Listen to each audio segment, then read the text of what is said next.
Check, check. I can hear you. All right, friend. All right. So did you watch that video?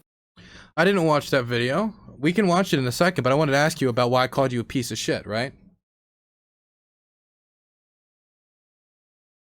Because I don't care about the video. We're not talking about the video. We have nothing to... We weren't discussing Breonna Taylor. You just came in here and dropped it. If I came in your house and took a massive shit and then said, let's discuss it, you don't have any reason to talk about my massive shit. Right? Were we talking about Breonna Taylor? Was anybody in chat discussing Breonna Taylor? Was it a video on the screen? What motivated you to come in here and talk about Breonna Taylor? Because you banned me from your chat the other night because I said what you were talking about regarding that situation was complete bullshit. So, you got banned for multiple reasons. First, you were just openly disrespectful of me, and that's fine. People can be a prick, it's whatever. But then you were fucking around, and you kept fucking around, and eventually a mod banned you. I don't know if I did it or it was a mod. I can check. Actually, you have no bans in my chat. What the fuck? I can check this. I just checked. You've never been banned in my chat before. No, you banned me. I can screenshot your list of bans. This user has not been banned in this channel, and there's a little thumbs up emote. I'll do screen share if you want to see it.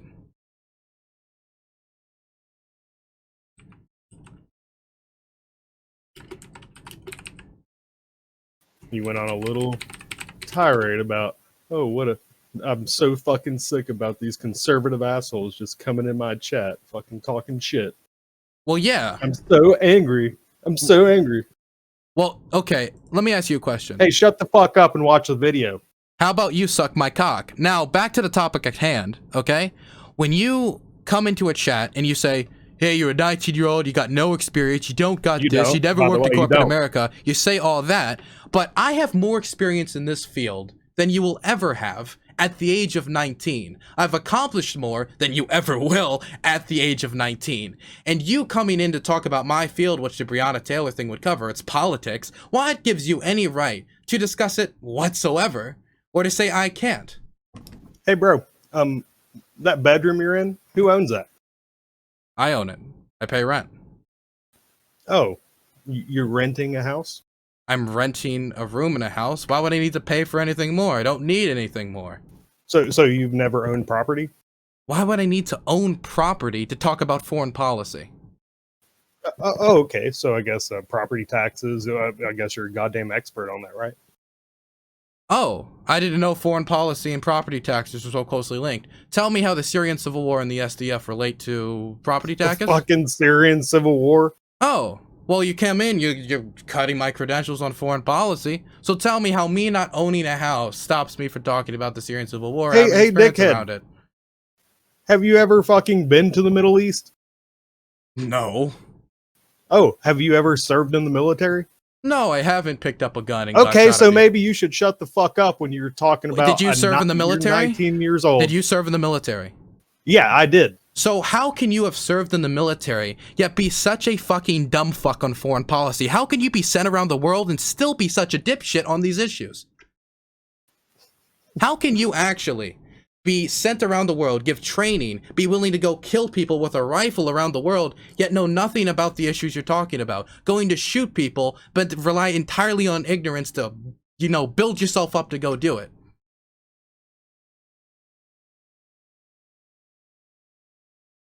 So tell me, where'd you serve? Tell me. I want to see how much you know about it.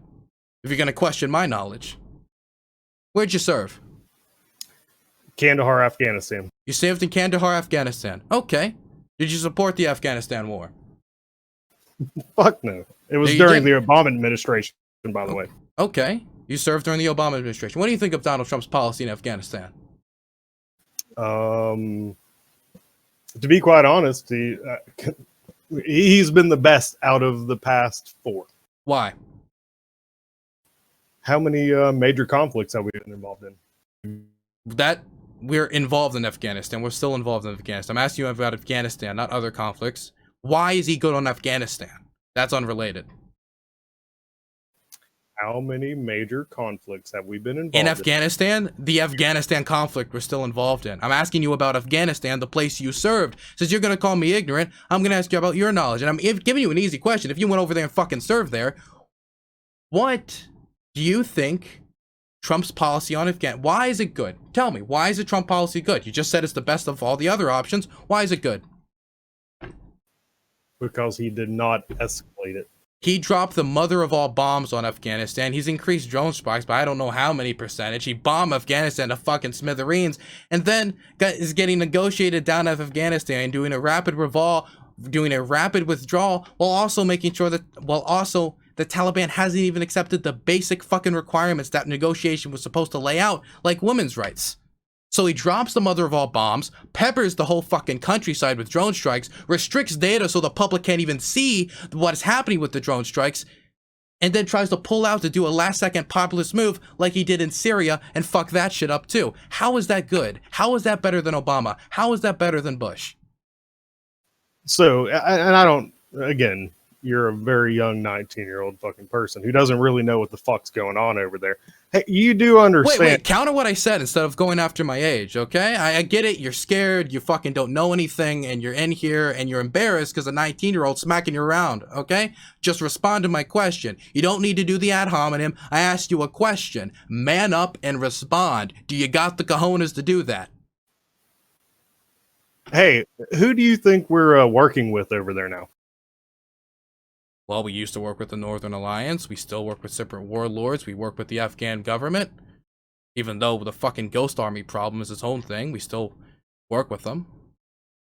Why? So let me answer the question for you. We actually do work with the Taliban now. Why? Wait, you didn't answer my question. Why are you fucking asking me questions? What was good about Trump's policy? Because he wanted to retract troops from the Syrian fucking conflict and get us the fuck out of there. Okay, now we're over to Syria, because obviously you can't answer my question on Afghanistan. You went there willing to kill people, but don't know about it, yet you're questioning my experience. Okay, we can move on to Syria if you don't know what the fuck you're talking about. Syria, I love this topic. Why was that good? How did that help anybody? How was that good for America? Remember the line drawn in the sand? Yeah, I don't agree with Obama doing that. It was bad. If you draw a line in the sand, you got to make sure if someone crossed that line, you respond appropriately. He didn't do that. Okay, and he didn't now do back it. now back on to Obama. Back on to Trump. Back on to fucking Trump, because you're trying to divert to Obama. We're talking about Trump right now. Oh, right? No, I'm going there. If okay, you can. What's good about him pulling out comb your hair back Syria? And fucking take a step back, little boy. Little boy, man, isn't it embarrassing to be smacked around like this? And I'll say this: the first fucking time I actually did like Trump, and I have not liked this motherfucker for a long time. Obama did the little line in the fucking sand, and then because he does, Bashar al-Assad decided to fucking drop fucking sarin gas on fucking innocent fucking civilians again. What did fucking Trump do? Few missile strikes? A few, or was it like 50 Tomahawk cruise missiles? Yes, he did 50 Tomahawk cruise missiles, but then followed up with a dumb fuck foreign. The thing is with Trump foreign policy is it's never consistent. He talks about maximum pressure on Iran, but then pulls out of northeastern Syria, which was a strategic benefit to Assad, Hezbollah, and Iran's strong ally in Syria. Not only did it contribute to Iranian strength, proxy strength in the region, but of course it led to politicians being dragged out of car and shot, the backstabbing of an ally that gave over 12,000 martyrs on our behalf when they could have paired with the Iranians but chose us because they trusted us. Pair with the Iranians? They could have paired with Seriously? the Iranians. Yes, there was meetings with Soleimani and they could have taken up and poured up with fucking the Iranians. Soleimani? Yes, Soleimani. Dude. Soleimani is very active in Syria. He was very active in Syria. No shit. He definitely was, wasn't he? He was, which meant he was playing. Yeah, do you not? Yes, Soleimani was active in Syria and he made offers to multiple groups to collaborate with them on fighting ISIS. Instead of pairing with the Iranians, they chose to pair with us. They then did Operation Inherent Resolve to push ISIS back. Him pulling out of northeastern Syria backstabbed the Kurds, let Turkish troops move into the region, Turkish-backed terrorists move into the region, commit war crimes, bomb hospitals, execute politicians, not to the allegations of what they're doing to women and fucking Yazidi girls are fucking disgusting, right? There was a resurgence of ISIS activity in the region, and anti-ISIS raids committed by done by the SDF reduced by 75%. Not to mention the fact you're bringing those troops home, right? That's why it's so good. He didn't even bring the fucking troops home. He brought them out of northeastern Syria, moved them into Iraq, and then moved them back into Syria, just a different part of Syria, saying now we're protecting the oil. It was completely pointless. And so, I'll agree with you on some of that, but you do understand why the fuck are we even in the Middle East? Why do you think we're over there? Oh, yeah. What? Oh, what? Oil. The answer's oil, right? Well, no, it's not just oil. It's a lot of reasons, right? Freedom. It's Joe Lewis. Fuck Joe Lewis. I was like, what the fuck? Your voice just changed quick. We have allies in the region, strategic positioning, shipping, supply lines, our deep ties to the Israeli state, our strategic differences with Iran, trade. There's a million reasons we're in the Middle East.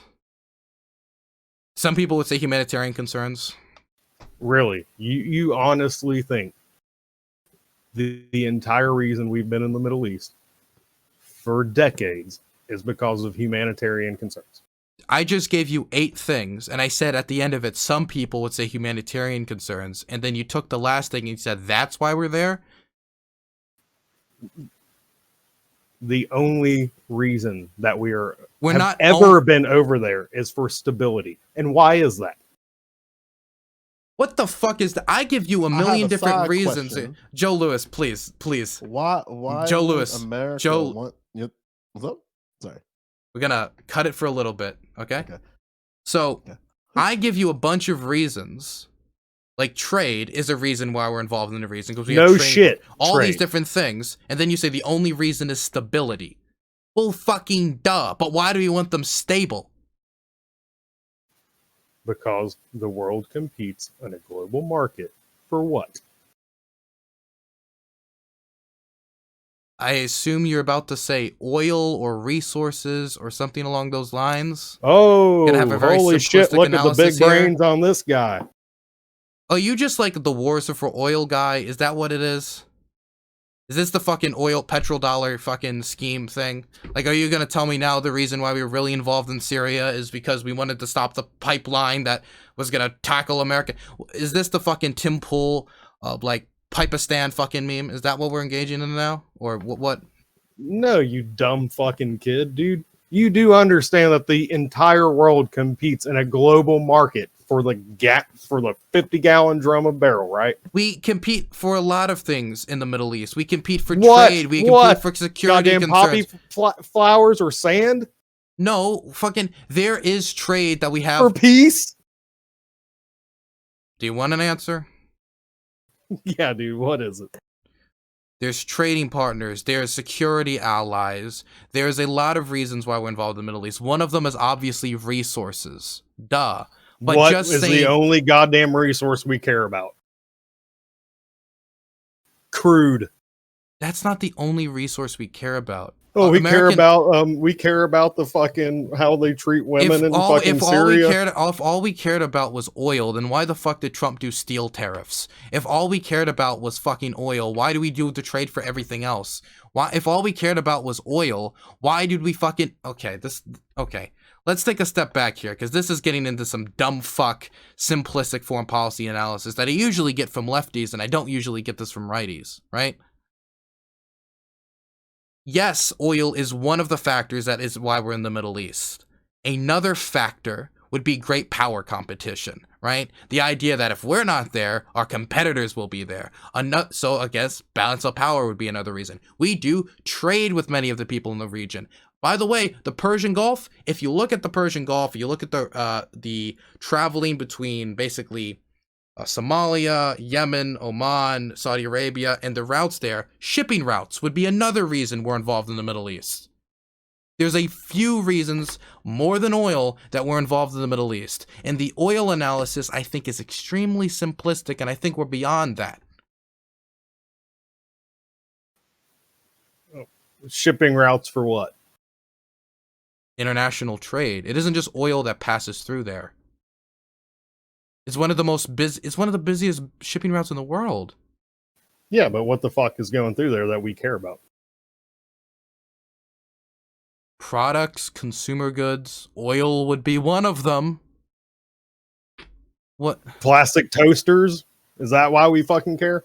We actually do care about consumer goods. We are a very consumer-based economy.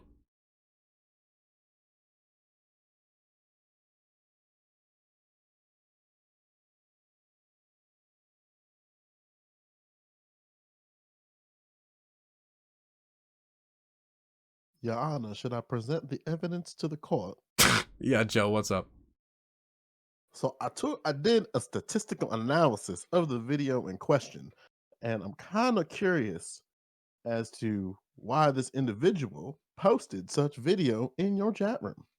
Well, why do you think that is, Joe? Why do you think that is Judge Joe? I am not quite sure, but I would love to hear what the witness's testimony is concerning the video in question. Dylan said that he was going, because he was basically going down the Breonna Taylor thing and about how she was such a wonderful person and was completely murdered by the cops and there's no justification for it whatsoever. And how I think it's Jamarcus Glover and what is his name, Kenneth Walker, how they were just such outstanding citizens. There was no reason for them to be at that house or that apartment complex and do a no-knock warrant. And I said some things about that. And so, yeah, that's a little video for you guys to take a look at and judge for yourself. Yeah, I looked at it and you said, quote, here's the video. Sorry, here's Brianna's wonderful boyfriend, Kenneth Walker, blaming her for shooting at the police after the police were, quote, banging at the door. By the way, people who get shot 22 times are usually unable to throw a gun underneath a bed in a different room. But hey, hashtag say her name. Yeah.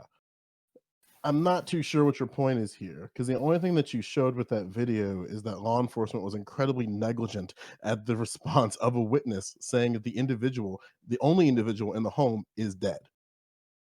But wait, he literally fucking he literally admitted, or well, he stated while he was being handcuffed that they were banging on the door, that she was the one who shot at them.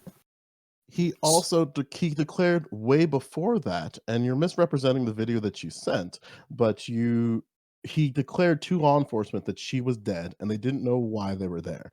And then multiple officers were saying, if somebody is dead, then we need to get backup in there. And then they just kind of dropped that and tried to get other information. Oh, okay. Well, homeboy who's getting fucking handcuffed was the guy who experienced it. So please explain to me while he was saying they banged on the door, i.e., not a no-knock warrant, and he blamed his dead girlfriend for shooting at them, even though the gun was fucking in a different fucking room after she got shot 22 fucking times. When he said that she was dead, they asked where she was, and he said in the hallway. Do you think the police have a responsible duty to check to make sure that the suspect is still alive? No shit, dude. But they don't. So why didn't they do that? I would assume because after a fuckload of goddamn bullets came through the fucking door and one of their fucking officers got fucking shot in the leg, they're gonna get the SWAT team involved, right? Considering that police were called before and she was declared to be shot before, and he also then confirmed that she was shot and at this point dead, I feel like there's an issue here concerning the timeline of the incident. Do you know what I'm trying to say? I'm just saying that your bias towards black people is really showing in your argument here. And oh, wait. My bias towards black people. I'm literally listening to the person who was the only person who was in the fucking apartment with her when that happened, who was getting arrested, telling the police that she's dead. Telling the police that she's dead. Let's not misrepresent the video that you sent. He said, "Oh, she's dead. Oh, she's dead." And then they said, "Where is she?" And he said, "In the hallway." And what else did he say regarding in that video? I'm asking Joe you Lewis. I'm still asking you the very question you keep trying to dodge here. Why are you trying to justify the delayed response of a dead woman in a hallway? Despite the fact that he made explicitly clear through the dispatch and when officers talked to them that they were the only two people in the apartment. So why should the SWAT team check a room when they know that there is a dead woman in the hallway? Dude. Okay, Joe Lewis, you come to my house, just you personally. No, we're going to talk about Breonna here because I think this is kind of important. I'm telling you, based on the multitude pieces of evidence, even some that you displayed, that there's a dead woman in the hallway, and the police didn't respond to checking on a dead woman in the hallway because they were fucking shot at once. Sure, but again, they know that there's only two people in the apartment. Unless you're telling me that they were concerned that there was somebody else in the apartment. Do they know that? I mean, when Kenneth Walker called 911 and then when they arrested him and talked to him. But he literally, to their face, lied to them, saying that she was the one who fucking shot the gun. Do you think law enforcement knew that she was lying? Or he was lying, rather? They don't know that, Joe Lewis. Okay. So which part of this do you think? Hey, let me ask you, Joe Lewis, since you're such a goddamn expert, have you ever cleared rooms or anything? I'm not going to get into my profession. Oh no, you don't. Just like this 19-year-old kid doesn't know what the fuck he's talking about. No, because it doesn't matter. This doesn't matter for the sake of what I'm asking you. You keep trying to defend law enforcement here. Do you at least admit that they may have handled the situation negligently? They may have.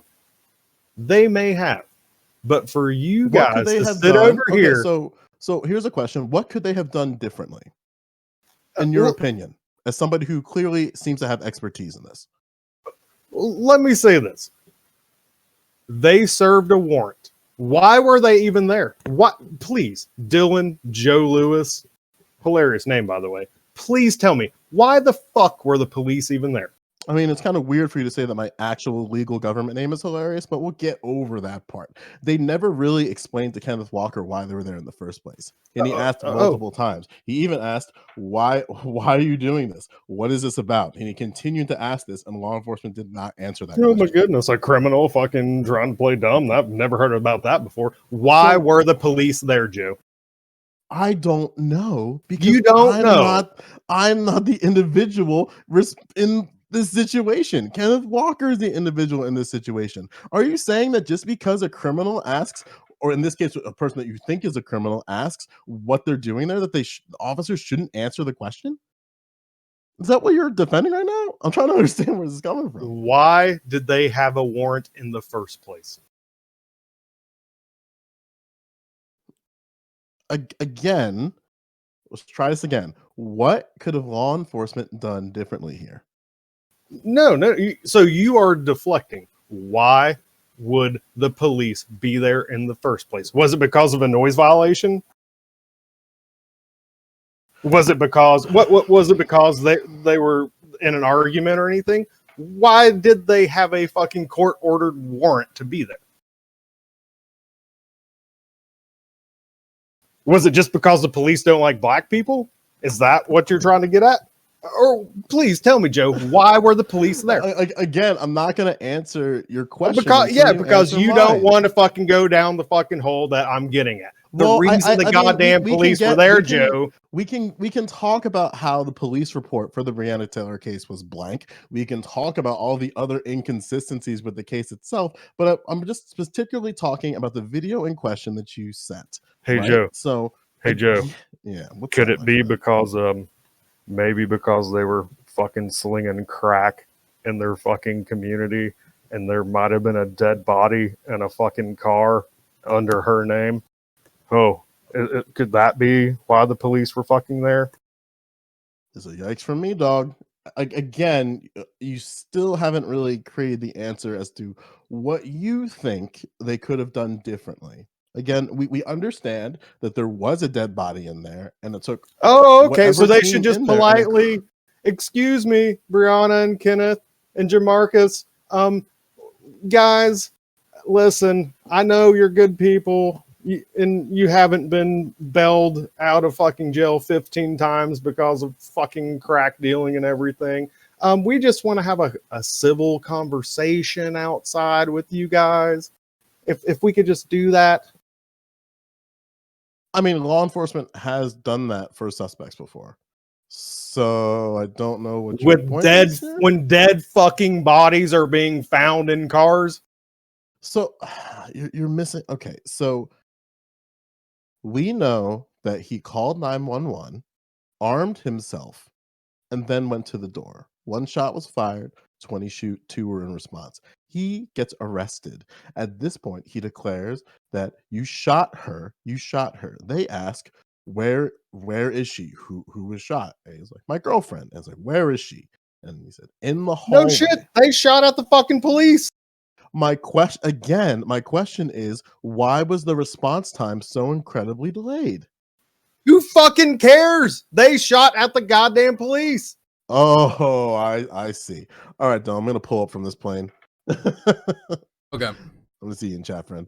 See you later. Yep. Okay. So you want to talk to you about Breonna Taylor. I am not equipped or willing to have a conversation with you. Completely willing to keep talking foreign policy with you, though, if you really want to. Again, who shot first? Iran? Are we back on foreign policy, or what the fuck? No, fuck that. The entire reason I got fucking called out to come into your little fucking Discord channel was because of my stance on Breonna Taylor. No, that's not why I called you in here. I called you in here because at first I was like, why are you posting this thing that's unrelated to the conversation? I was like, what the fuck? Because I came back and was unbanned. And then I know you were never banned. I can prove it. I can prove you were never banned. I can do it right now if you want me to. Hey, do you want me to? I can do it right in front of you. Well, I'm trying to find the chat with one find of the it. mods who banned me. I'm not good at this. I'm trying to figure it out. The thing is, we have logs for everything that happens in chat, and I'll actually show chat so chat doesn't think I'm just fucking with them. I'll do a quick screen capture, as in a live one, so I'm not editing anything. If you all look, 1 second, window capture. No, I gotta do screen capture. That's different. Give me a moment. If you look at this, which is 1 second, discard, here we go. If we do a display capture here, and we look to the side here, as in I drag this like this, put it like here, then you can see on the right hand side is Leviathan's chat logs. You can see all of the 19-year-old blah blah blah blah. He has 0 timeouts, 0 mod comments, and 0 bans. He was never banned. In his chat logs, though, if you scroll up, at 1903, he complains about somebody else getting banned. Oh, so once again, the people are not allowed to be critical of politicians. Don't know what this is in relation to. Just throw down the $1 trillion ban hammer and anyone who opposes you. You are clearly about peace, kneeling, not peace and healing. And I'm looking at this, and the thing is, if you were banned from this chat, and this is you complaining about being banned, it's kind of funny because you couldn't make the comment if you were banned. You were complaining about somebody else being banned. Who was that person? I have no clue. But you were never banned in my chat. Maybe you have an alternative account you use that you got banned on, but this account, which was created in April 27th of 2013 and has been following my channel for about 6 days. Was never banned in my chat. This is a live Dylan, footage. I didn't edit you any don't of recall this. the other night when you're like, Discord or ban. Discord or ban. Yeah, sometimes I'll do that if people are extremely rude. You didn't fucking do that? Did I do it to you? You didn't, but one of your mods did. So did they ban you? Because I would see that right here. When people get banned, if it was a legit ban or if it was just a 24-hour fucking. Well, no, if you get banned for any period, if you get a timeout, that would be here. What you're talking about, 24-hour thing, that's a timeout. You don't even have any timeouts. Not only have you not been banned, you have one of the cleanest records in my community. There's not a lot of people who also don't have timeouts, no bans, or mod comments. Whatever, dude. I was. You know what? You know whatever. you were treated in this chat log the way the Capitol Police treated pro-Trump protesters. Now you've been banned. See, you've been banned by Environmental Seattle, who I'm gonna ask to now unban you, and then we can check, and it'll show that you have one ban. Regardless of our fucking disagreements, dude, I put my dick on the table. I came in here to have a conversation with you, whether or not we agree or disagree. Yeah, you came in here, but you still acted like a prick towards me since the first time you met me. Yeah, dude, I don't really appreciate a 19-year-old kid having a platform pushing your liberal agenda when you don't really know anything about the real world. But the funny thing is, I've worked in the industry. You haven't. I have more experience in the industry than you. Yes, politics. Oh, hilarious that you call it that. It is. Politics is a industry of people. People work in politics. People do, like, for instance, if you do fundraising for politicians, that's in the industry. If you manage campaigns, that's in the industry. If you want to say it's in the job sector, I don't know, whatever the fuck you want to call it. Well, I mean, I don't want to, dabble in your, what you get paid or anything. Do they cut you a good check? Depends on the job. Sometimes pays us very well, actually. Interesting. I pay my hoodlums, my hoodlums to go into chat and ban everyone very well. Can I ask a question, Dylan? What's that? Hey, Leviathan, do you think the demonstrations for Black Lives Matter are justified? I'm all about people's rights to peacefully protest. I'm not asking if you think it's right. I'm asking if you think it's justified. I don't think it really matters what the justification is. Your rights as an American citizen, you can go protest about Pikachu for all the fuck it matters. Do you think the people who protested on January 6th were justified? The people that peacefully did, yeah, absolutely. Wait, but so hang on a second. So are you saying that there's a difference between if it's justified based on how they react? Who reacts? How the demonstrators react. You seem to be putting demonstrators in two separate groups. So I'm wondering. No, the idiots that stormed the Senate building are just as retarded as the Antifa people who tried to fucking literally lock people in a Portland courthouse and try to burn it to the ground. That's not true, but we'll get over that. Do you think that Antifa what do you mean that's not true? It's not true. I can literally give you a video right now of these assholes throwing Molotov cocktails, and I can give you I can give you 5 sources from researchers and social scientists who confirm that what you just said was false.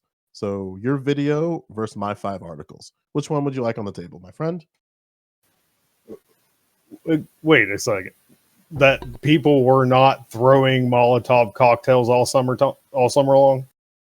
They weren't throwing them all summer long because there's a lot of things going on this summer, right? There was COVID-19. There was a runoff election in Georgia. Dylan was streaming every once in a while. I'm sure people were watching Dylan while he was streaming. A lot of things were going on this summer, but throwing Molotov cocktails all summer in Portland, I don't think that's true.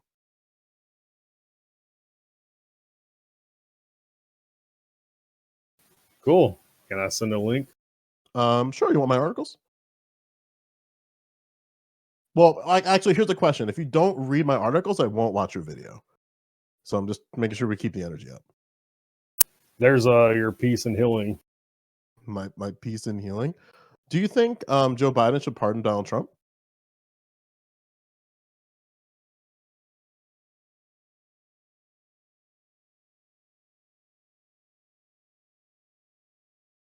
Should Biden pardon Trump? Yeah, you're talking about peace. You're talking about peace and healing, and I'm just wondering if you think Joe Biden should pardon Donald Trump. For what? I mean, right now he's currently facing an impeachment trial for inciting violence at the Capitol. And Joe, don't get it twisted. Fuck Trump. Fuck that guy. I'm not a fan anymore. That's not really peace and healing, then, no? Do you think Joe Biden should pardon Donald Trump? That seems like a really good thing for peace and healing in the country, no?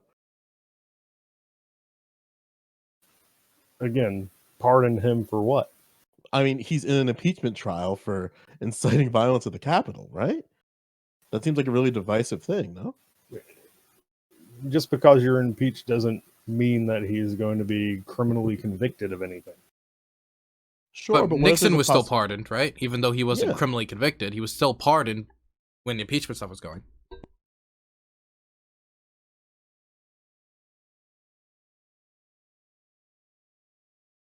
Do you think Joe Biden should pardon Barack Obama?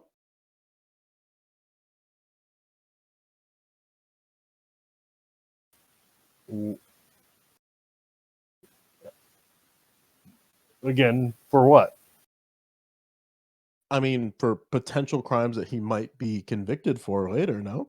Because he does have a lot of atrocities in the Middle East, and as a veteran, you should understand that the number of dead bodies at the hands of the Obama administration is incredibly high. So maybe if the government had some type of brain cells to scrub together, maybe they might go down on Barack Obama, no?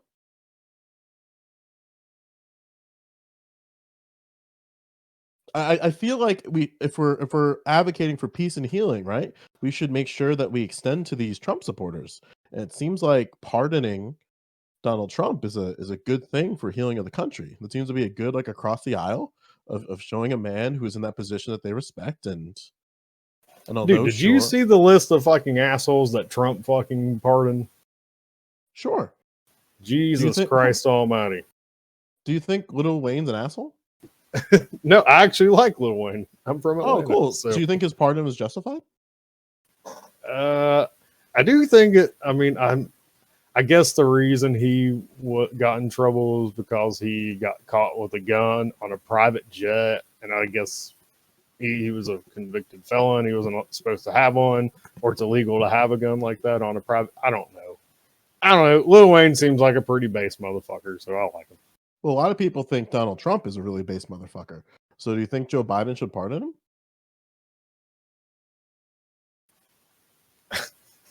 I guess, dude. I don't know what you're getting at. I'm just wondering, because, like, you talked about, like, you mentioned peace and healing a few times, and it seems like if we're trying to unite a nation and create peace, that we should make sure that we show these Trump supporters that we still respect the man Donald Trump, and in the face of potential crimes, I think we ought to pardon a former sitting president. I mean, we did it for Nixon. And I really, gentlemen, I do not know dick shit about Nixon. I will straight up say that. Right. So here's the problem here, right? Because I'm closer to the age than you are to Dylan. I deeply respect Dylan, and sometimes you were throwing age as this sort of precursor as to why we should care about these type of things. I'm sure if I asked Dylan if Joe Biden should pardon Donald Trump, he probably would create a very clean and consistent answer. So Dylan, do you think that Joe Biden should pardon Donald Trump? No, I don't think he should. Why do you think so? Because I think even though I do believe we should unify, if we unify with ideas that are very harmful to the nation, if we unify with individuals that are inflammatory and are the people helping to create the division, then that's not really unifying the country. It's the same problem we had after Reconstruction, where we ended up pulling troops out of the South so we can unify with white supremacist groups like the Ku Klux Klan, because we caved on to people like Andrew Johnson. And even though I don't think Donald Trump and the Ku Klux Klan is comparable, unifying with people who create division, like Trump, someone who called for the banning of all Muslims, shithole countries when the looting starts, the shooting starts. This is inflammatory rhetoric which caused division. So if the goal is to unify, the last thing we should do is try to cast an individual like that in any sort of a positive light. How do you feel about that statement, there, Leviathan?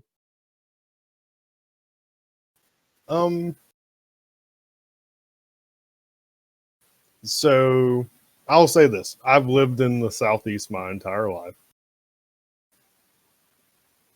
I hear the rhetoric about crazy white nationalist, white supremacist, KKK people. As a person who grew up in some of the most rural parts of the South, I have never seen a KKK member. I have never seen.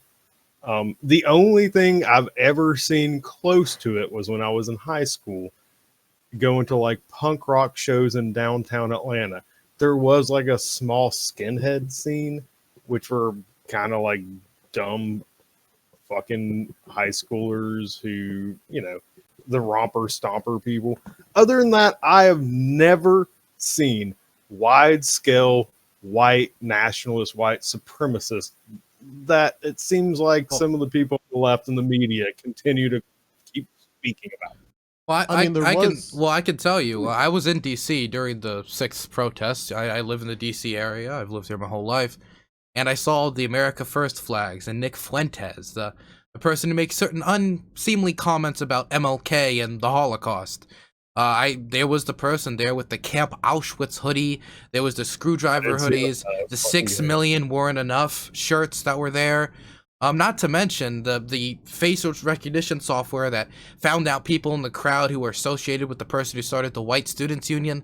While I don't think everyone there was a white supremacist or white nationalist, there certainly were some pretty hardcore extremists at that event, and many of them, like Baked Alaska for instance, got into the Capitol building. Yeah, but you also understand that there were... I mean, pipe bombs were planted. I mean, that's pretty extreme. Yeah, but there were also far leftist extremists as well. Could you admit that? Well, yeah, I was there. But well, not very... Oh, you can go on, Joe. Yeah, I was saying that... So, wait, hang on. So you're saying if there were far left extremists, the FBI and other organizations say they weren't. So are you telling the truth or are they telling the truth? Wasn't one of the dudes who was right next to Ashley Babbitt pretty strong into the far... I don't even know if you call it far leftist. What was his name? He was right fucking there. So are you telling the truth or is the FBI telling the truth?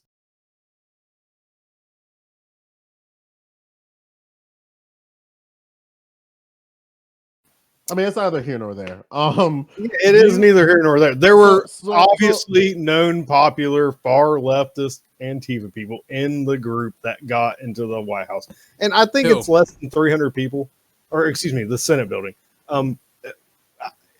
Who? It wasn't his name. Justin. Well, let me. I think I know who you're talking about, but as far as I know, he's not an Antifa people. He's someone who's widely... there's one individual that I know of that has been confirmed to have been there, but he was saying he was there to record the events, even though I think it's bullshit. But he, like, as far as I know, like, from all the BLM people that have talked about them, they say they despise the guy, he was a clout chaser, and he caused problems for organizations. And one individual doesn't... And if we really look at the event, that's one individual, and I guess you can add me, but I don't think I enacted any violence, amongst a sea of right-wingers, and many of them white nationalists in the crowd. Unless you can show me evidence that that one person incited something, or they were the person who, like, threw the first stone to break a window, I think both siding this when you can find one person amongst a sea of others is pretty off base when it comes to the events of DC. And it feels like every time I've gone there, except for today, thankfully today wasn't violent, there's been some type of violence on that count. Last time I was in DC during the Million MAGA March, we were rushed by the Proud Boys. I got maced and had to help a girl who was stabbed. I mean, it seems like every time I interact with the people who act this way on the ground, they are incited by the inflammatory rhetoric of the president about the election being stolen, or about the demon rats and how evil they are and how they're going to do this and bring communism and destroy this country and that type of rhetoric. If you genuinely think that an election was stolen from you, then of course you'd rush the Capitol. I'd rush the Capitol if I thought the election was stolen. That's the destruction of our democracy. And so that type of rhetoric created a situation that I think is inherently destructive to the country and to our foundations of our democracy. And so I think impeaching that man was totally appropriate if he's that big of a threat to the public sphere and the public dialogue.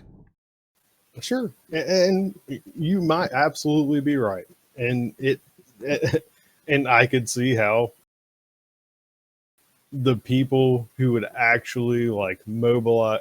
I was going to go to DC, and I'm not proud of this, gentleman. I'm gonna put it out here.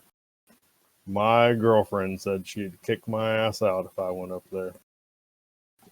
So I did why not would go. why would you wait? So why did you want to go to the Capitol exactly? Because I honestly, before I wanted to go up there. I was basically told, fuck you, you're not going up there. And I was supportive of it until I saw how Trump supported the people. Just not the people who actually did violent things, who actually breached the Senate building. Just the everyday people who never went across the guard line. He never came out in support of the people, saying like, yeah, like the people that did this are assholes. But the people that did come and support our movement, who didn't do any criminal things, they didn't attack anybody. He never stood up, and he left them all out to dry, man. He fucked us over. So fuck Trump. So again, you didn't really explain why you wanted to go there. You said you supported them, but what exactly? Because I believed in the movement. What exactly was the movement?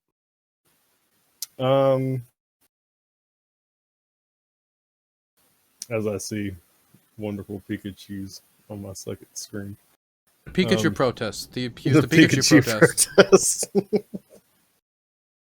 No, I think there is some. I don't want to get anyone banned off of this platform. Irregularities. So are you trying to tell me you wanted to support people who believe that the election was stolen?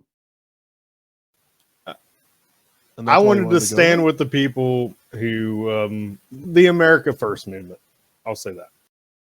Oh, interesting. So here's another question then. What do you feel is the biggest threat to Homeland Security? Or what's it rather, let me make this a bit more clear. What do communism you think as a veteran, what's the greatest threat to the homeland right now? China?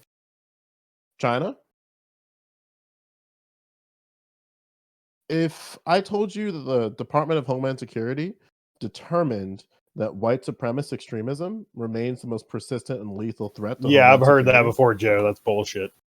That comes from the United States government, specifically from the Department of Homeland Security. Wow, I trust them. So can I ask you a question? Under which DHS? Was it under Obama that this report was put out, or under Trump? Or is this consistent? Trump's. Okay. You literally think white nationalists, white supremacy, that is the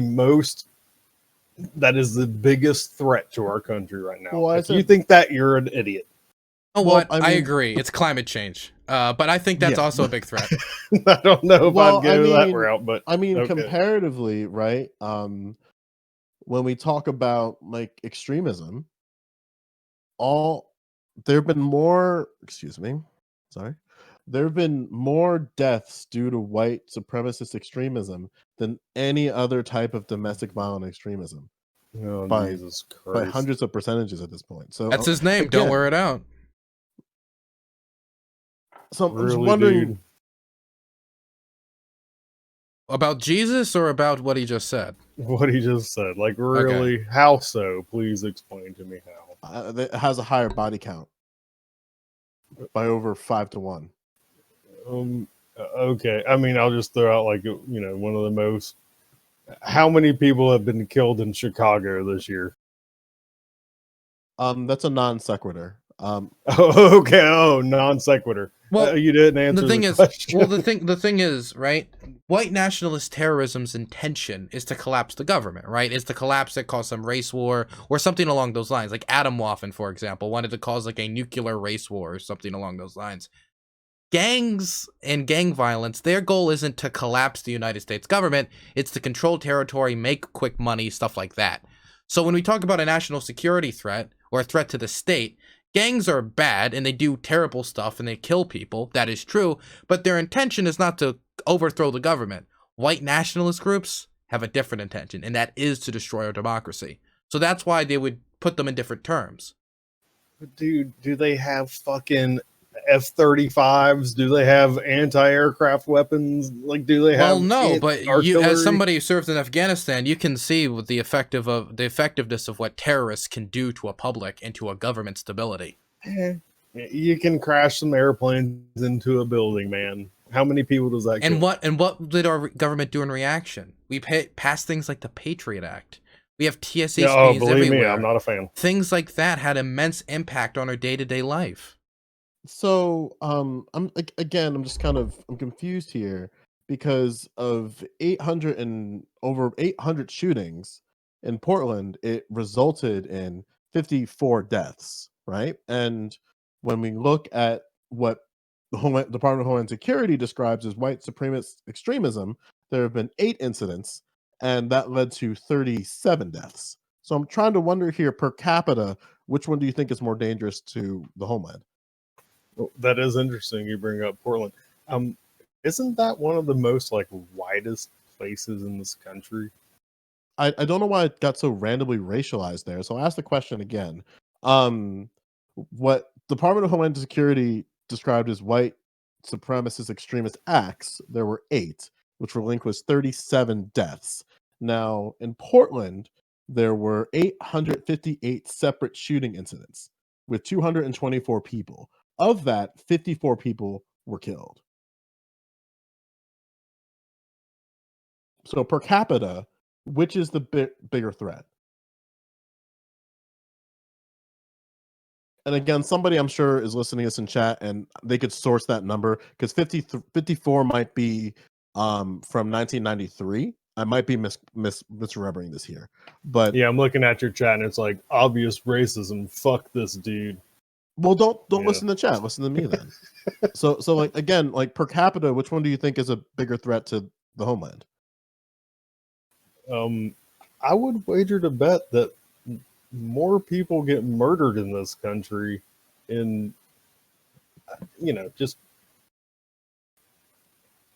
in metropolitan areas, which I'm sure have,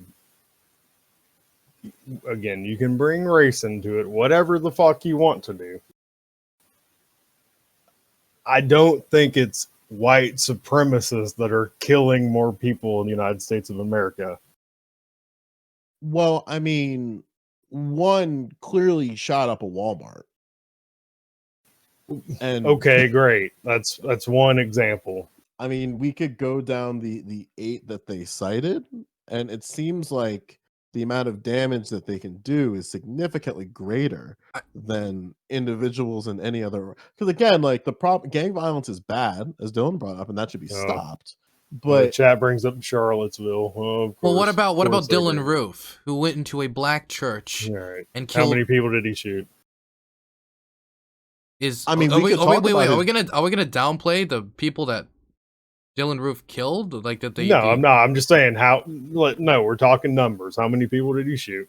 Let me look up. But the point we're getting to here isn't that white supremacist extremism kills more people than COVID or like car crashes or like gang violence or any other related thing. It's that its impact on this country comparative to a BLM riot or the amount of bodies it can pile up or whatever you want to like throw in the other direction is immense, and the intention of it when it comes to collapsing the government is very obvious. Like Dylan Roof His intentions was to start a race war. He makes that very clear, that he did that because he wanted to awaken white people to the fact that black people or Mexicans or whatever were overtaking the country, and it was their duty to start a race war before it was too late. This is not only a threat in America, though, too. We can look at New Zealand and the New Zealand moss scooter. Yeah, that sucked. That did suck. But I think that had different connotations. I mean, we can talk about the connotations a little bit, right? Like, but before I do have a question, do you think multiculturalism is a good thing? I think 9 people, by the way, I looked it up. I don't think it really. Here's what I believe. Okay. Why is it even a fucking topic of conversation? Shouldn't we all just be like, hey, let's live our lives. We want less government intervention. We want less taxes, and let's be left the fuck alone. You know what? I agree with you to an extent, but when we have certain politicians saying we want a total and complete shutdown of Muslims entering the United States, if you're an American Muslim, that impacts you. That impacts your ability to see your family. I agree, Dylan, but didn't some dude literally get his fucking head sawed off underneath the fucking Eiffel Tower or something? But does that mean we stop Muslims from entering this country, a country based on religious freedom? No, it doesn't. But I'm just saying, there are people in Europe right now, I guess it's considered Western Europe, that they've experienced problems with immigration in their countries, which every country does. And this isn't a racial thing or anything. It's just an observation. Sure. So you support multiculturalism then? That's what you're saying, I guess? Yes. Okay. Do you support globalism? I mean, it's financially, sometimes it pisses me off because I think our corporate and federal government uses it and screws us over with. Okay. Do you think that globalism and multiculturalism is at the expense of like American identity? I don't think that. Well, that's very good, because one of the things that Homeland Security cited is that the people who are white supremacist extremists and who act on these types of violence believe that multiculturalism and globalism is at the expense, is what they call the white identity. So I think that's a very good thing. I'm glad you're not a white supremacist. I do want to also bring up the fact that when we talk about post 9/11 America, white nationalists and white supremacists have taken many more lives than Islamic extremists.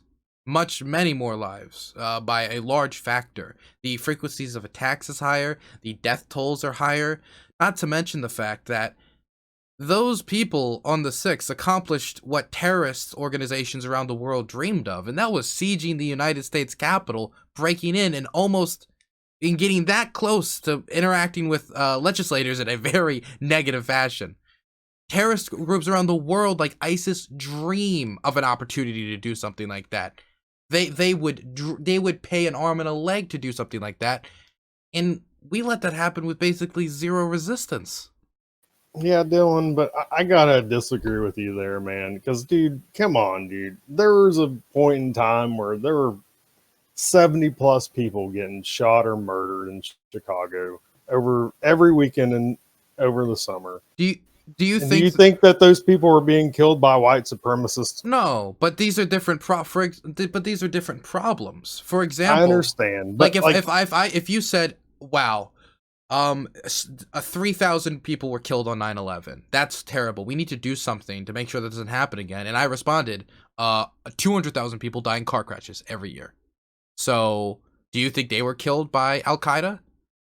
You see how it's unrelated. These are two separate issues that require two separate solutions. Sure, but it is violence nonetheless, and it is human on human violence. Well, yeah, of course.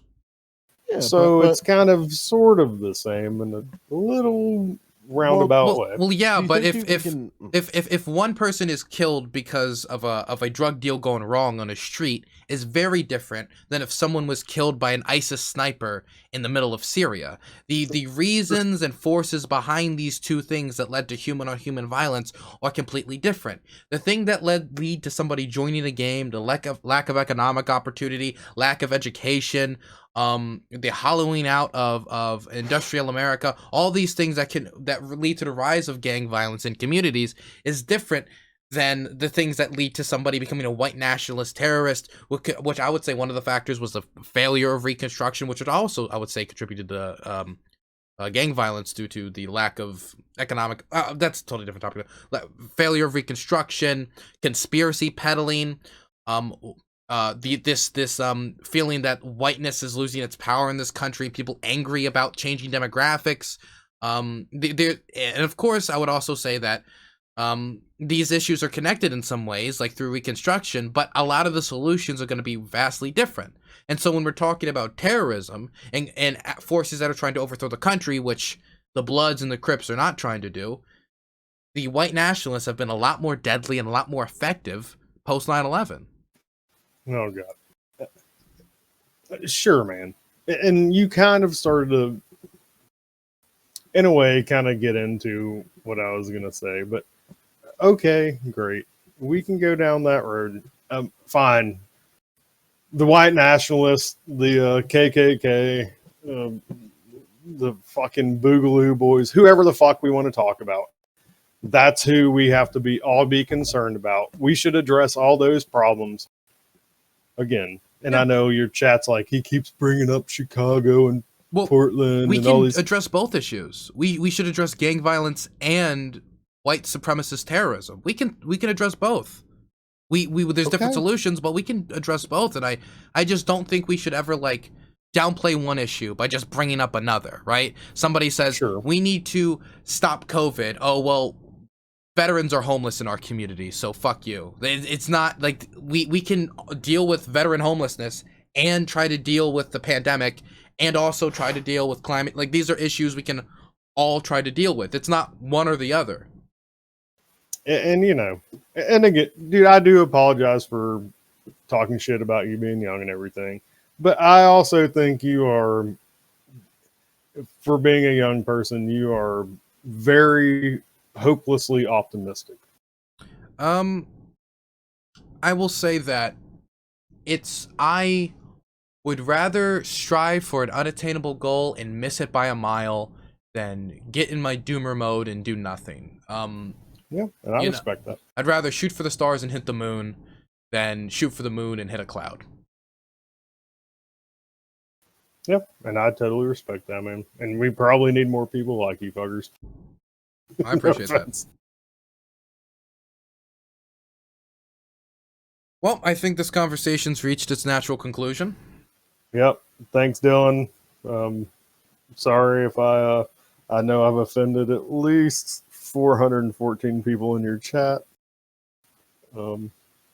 It's been a good conversation, though, guys. I have appreciated you actually give me a chance to say anything. I know a lot of people just think I'm a dumb redneck, and that's fine. But I do. I respect you a lot more for actually, putting your neck on the line and doing this. No problem. I mean, I disagree with you, obviously, and I was heated because of the earlier comments, but I'm perfectly willing to talk to you and discuss these issues with you. And I don't claim to be all-knowing. I was a little ticked off by that specific. I get that stuff a lot in my career and some other stuff, and it's a constant thorn in my side, where I need to constantly justify why I'm in the room. Yeah, and I came in hot like a dumb redneck retard, so I do apologize about that. Don't worry about it, man. Joe, Dylan, you guys have a good time.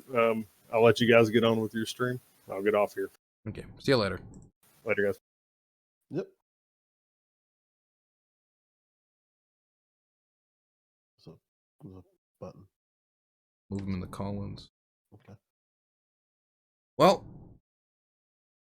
occurred is occurred. That was sure a conversation, wasn't it? Hey, Coder, thank you so much for the tier 3 sub. Damn, that was a conversation, wasn't it, everybody? Look, I think you're showing something incredibly important here. Is that I think your experience with Redneck and CTV has come a long way in navigating different parts of the community. I would say that, well, I lost my cool a little bit earlier on because he hit a soft spot, you could say. I do think it's important to engage in these conversations due to the fact that whether we like it or not, Trump won 4 years ago, and if we want to make sure that people like him don't win again, we're gonna have to engage with the people who voted for him, right? Yeah, yeah, for sure. And there's a lot to that, right? Because sometimes it takes just a couple conversations to get people off the ledge. Yeah, sometimes it Some of them are does. grandma.